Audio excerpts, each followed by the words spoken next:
ourselves some big updates on the Crystal Lake series, so let's do a little everything we know so far about this bad boy. Well, sometimes that is better. So just getting the basics out of the way, Crystal Lake is the Friday the 13th prequel series that was announced literally on Halloween last year by Victor Miller and Bryan Fuller as showrunner. Victor Miller is of course the writer of the original Friday the 13th, to which he owns the rights to, but also he doesn't really own the rights to adult Jason, so there's a lot of confusion about this series. Is it going to be good? Is it not going to be good? And basically the big determining factor there is, are they allowed to use adult Jason? Because I don't think too many of us want to see a Friday the 13th prequel series if they can't use Jason Voorhees. I mean, imagine if they made a Halloween movie where Michael Myers is only in it for like 7 minutes. That would totally blow. It would be the same thing with the Friday the 13th property not using their iconic slasher, who we all kinda root for, let's be honest. Now, at the tail end of last year, we got some really interesting legal details that me, a stoner who does YouTube videos, is probably not the best person to talk to you guys about. That's why I have my esteemed lawyer here today to talk a little bit about the legal matters concerning the new Crystal Lake series. Killian, you have the floor. Yes, it is I, Killian J. Jacobs, here to explain the law to you. The more interesting side of this video, might I add. To explain the legal issues going on with this new Thursday the 13th, what was that? Oh, Friday the 13th legal issues, we must go back to the case that started back in 2018. It was then that a judge ruled Victor Miller owns the rights to the original Friday the 13th screenplay in the United States, a decision Cunningham has failed to overturn in the following years. Because Victor won the case, I say. He won the case, I say. Cunningham and his associates from Horror Incorporated, however, owned the character of adult Jason Voorhees, introduced in later sequels, which is why the franchise has long been at a legal standstill. But it was first Variety magazine that reported that Rob Berenstain, Barasamian? That's not his name. But it was Variety who first said that Rob Barsamian, the owner of Horror Incorporated, will be working with Victor Miller on this new project, meaning that they can use both adult Jason Voorhees and all of the things introduced in the first Friday the 13th film. Because remember, you YouTube watching fools, Rob Barsamian is in fact the owner of Horror Incorporated, which was the other side of this said argument. Or should I say, legal case. I believe my work here is done, so I will let Jacob take the helm back, as they say in law. Okay, well, now that that is all out of the way, let's talk more about the people behind this show. Do we have good people, good creatives working on this bad boy? Well, let's talk about them. Bryan Fuller from Hannibal will be our showrunner on Crystal Lake. Now, on Hannibal, he did some really good work. People seem to praise that show. I have never seen it, unfortunately. I did do some research on the show, though, to kind of apply to some of my theories about Crystal Lake, which we'll talk about way later on into this video. But mostly all I've heard about Bryan Fuller is massively good things. So I'm sure he's going to do a great job. Also, A24 is producing this bad boy, and they have a pretty amazing track record. And hey, if you don't believe me, look at the Oscars this past year. They pretty much swept it.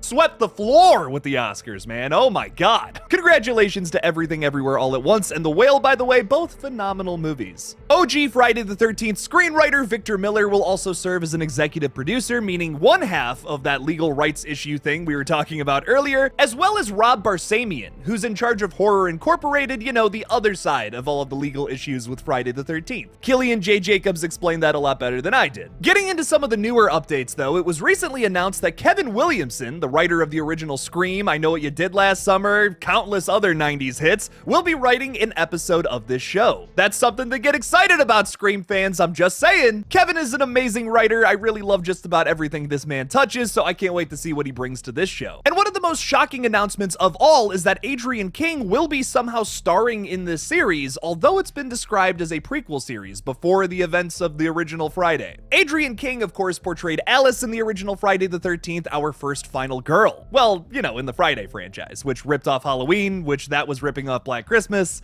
That's a whole nother argument. Let's not get into that right now. Posting a picture of herself with Bryan Fuller, Adrienne King said on Instagram, "Happy Friday, campers. Bryan Fuller, our bloody brilliant head counselor / producer of Crystal Lake, the upcoming series, and I had another exciting meeting filling me in on what's in store for us at Camp Blood. Always a joy and can't wait until I'm able to share some details." Another thing that's really interesting about that Instagram post is there's a little hashtag in there that says coming 2024. So although we don't have a release date yet, I would say it's safe to assume it's going to come out sometime in 2024. I would even go so far as to say late 2024, maybe like late summer, like August. I don't really know why I'm saying that, but August of 2024 seems like a good time to release that show. It's about a summer camp after all. They might do it in the winter, which a lot of us would love to see Jason in the snow, but I imagine we're getting back to like the summer camp vibes of this franchise. Just like how Scream 2022 did last year, I would imagine that we're going to kind of bring back the vibes of the franchise with this next new installment, opposed to just getting into something new right off the get-go. I mean, it's been over 13 years since we've seen an installment in this franchise. I think we need something familiar right now. Adrian also took to Twitter to talk about the first writers meeting, saying, "My first writers meeting for Crystal Lake, NBC Peacock, A24, Brian Fuller, cheers to the full circle moments in time." So what the heck is going on here, man? Prequel, requel, we have Adrian King having some kind of recurring role on the show. What's up with this? What's happening here? If I had to guess, I think we're going to do something that's a little bit of both a prequel and a requel, kind of like doing a Halloween 2018 thing while also doing an orphan first kill kind of thing. Like I said, I've never seen Hannibal, but after doing some research on it, it seems that they use characters from like the entire Silence of the Lamb universe. Many folks were expecting Hannibal to just be a prequel, but I guess they used a bunch of stuff even from the books that was like stuff that happened way later in the future, then kind of packed that all into this new story. I can imagine they do the same thing here. Like maybe we'll see some prequel stuff, but it's mostly about a story that happens after the events of the original Friday. Because don't forget, Adrian King's character doesn't end up dying until the beginning of the second film. Victor Miller did not write that one. So in this little branch off from the timeline, maybe she's still alive and maybe lived her life in Crystal Lake all this time, and then all of a sudden, Jason has grown up from the little boy that he was in the original, you know, assuming that wasn't a dream sequence. And now he's running around again, killing camp counselors, and Adrian King has got to go all Laurie Strode on his ass. Now, while I do think that's going to be our main plot line, essentially what we're getting to in the series, there's going to be a lot of setup with all of that. Maybe with a younger Mrs. Voorhees, seeing her trying to raise this kid. Maybe there's kind of like a duality in these storylines. You know, Pamela Voorhees was murdered by Adrian King's character at the end of Friday the 13th, but like I said, maybe we see some duality in these two characters and some other stuff that we didn't know about with old Jason. Maybe we can finally see the actual story of how Jason drowned and how none of the camp counselors around because they were,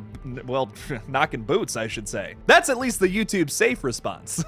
And then once again, going back to that whole duality thing, maybe Adrian King is struggling with kids of her own so many years later or whatever. If they do end up going that route, I can guarantee you of one thing, those kids ain't going to summer camp. Oh, no way. But considering that they can use literally everything from the Friday the 13th universe, because we have people from Horror Incorporated and literally Victor Miller on this project, they have to use adult Jason in this show. I mean, like, listen, I am down to build a big story based off of that original movie. That would be cool. But if you don't have Jason Voorhees with a hockey mask or, you know, a sack head, people are gonna get mad. I understand that a lot of people enjoyed Halloween Ends. There are many people out there who really like that film, but as a fan of that franchise, I just got something that I was not expecting from that film at all, and it's not something that I really wanted in the Halloween franchise. Halloween Ends currently sits at a 40% from critics and 57% from an audience score on Rotten Tomatoes. It also has some wicked negative reviews on Letterboxd, with its most common rating being 2 stars. So listen, whether you liked it or not, it just seems like the majority consensus was that one wasn't as good. So, Crystal Lake, I'm begging you, please have Jason Voorhees running around. Even if it's a good story, people are going to be disappointed if you don't have Jason Voorhees killing people in this series. My other thing about all of this is they've already announced that they can literally use everything from the Friday the 13th franchise. Why would they do that if they weren't going to have Jason running around killing people in this series? I know a lot of us are worried about that, but I mean, we literally have the slasher guy himself, Kevin Williamson, working on this project. I seriously doubt that they're not going to have Jason on this show. Simply put, that would be ludicrous due to the Halloween Ends reception, and also we haven't seen Jason on the big screen or smaller streaming screen in a very, very long time. That's what fans want more than anything. While I have total faith in this new series and I'm very excited for it, I also do want to mention that Sean Cunningham, the director of the original Friday the 13th, who, yes, does still own half of the rights to this franchise, is making his own new movie. It's coming from some no-name writers that I have never heard of personally, but I'm still excited for it, still looking forward to it. Crystal Lake is generating all the buzz, though, because they got A24 and all these other wonderful people attached to it. In my Jason-loving heart, I hope that all of these properties are fantastic. But what are your theories on the new Crystal Lake series? Leave me something about it in the comments below. Thank you all so much for watching this new Crystal Lake like series update and everything we know about it so far. Don't forget to like this video and subscribe for more horror content in the future. Also, if you want to support me on Patreon, click that link in the description below. I would greatly appreciate that. Thank you all again for watching, and as always, don't forget to kill it out there, y'all.